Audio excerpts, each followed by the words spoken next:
ఇక్కడ మీ అందరికీ అనిపించవచ్చు, ఇక్కడ ఉన్నటువంటి ఆహ్వానితుల్లో చీఫ్ గెస్ట్ ఒక్కొక్కళ్ళు ఒక్కొక్క రంగానికి సంబంధించిన వాళ్ళు, ఫైనాన్స్ రంగానికి సంబంధించిన వాళ్ళు, అలాగే మాజీ గవర్నర్ ఆర్బీఐ సుబ్బారావు గారు, అలాగే ఇతర ఫైనాన్స్ వ్యక్తులు, అలాగే ఆటోమొబైల్ దిగ్గజం మహేందర్ గారు, ఇంతమంది ఉండగా వీళ్ళల్లో చిరంజీవి ఏమిటి సినిమావాడు అనే భావం మీకు ఉండొచ్చు.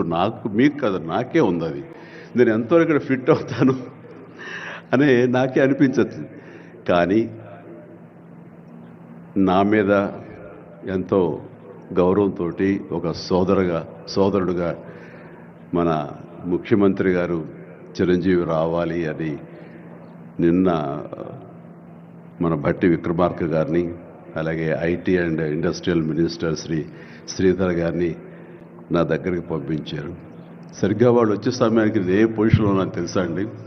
ఎవరో అమ్మాయితో డ్యాన్స్ చేస్తూ ఉన్నాను. చాలా ఇబ్బంది అనిపించింది అన్నపూర్ణ స్టూడియోలో. సో ఆ సమయంలో వాళ్ళిద్దరు కూర్చోబెట్టి షూటింగ్ ఆపేయంట్రా అని చెప్పి వారి ఇచ్చిన తర్వాత అంత ఆప్యాయంగా నన్ను ఆహ్వానిస్తుంటే, ఇంత గొప్ప సభకి, ఇలాంటి ఒక గొప్ప గ్లోబల్ సమ్మిట్కి, తెలంగాణ రైజింగ్ అంటూ ఒక గొప్ప ఇనిషియేషన్కి 2047 ఇది ఎట్లా ఉండాలి అనే ఆ ఊహ తన బ్రెయిన్ చైల్డ్ అయినటువంటి మన ముఖ్యమంత్రి గారు ఆహ్వానిస్తే అది చాలా ప్రివిలేజ్డ్గా ఫీల్ అయ్యాను, ఎంతో గౌరవంగా ఫీల్ అయ్యాను, ఎంతో ఆనందంగా ఉన్నాను. మీ అందరితో పాటు ఈరోజు ఇక్కడ నేను పార్టిసిపేట్ చేయడం అనేది నాకు దక్కిన గొప్ప అవకాశం, గొప్ప అదృష్టంగా నేను భావిస్తున్నాను.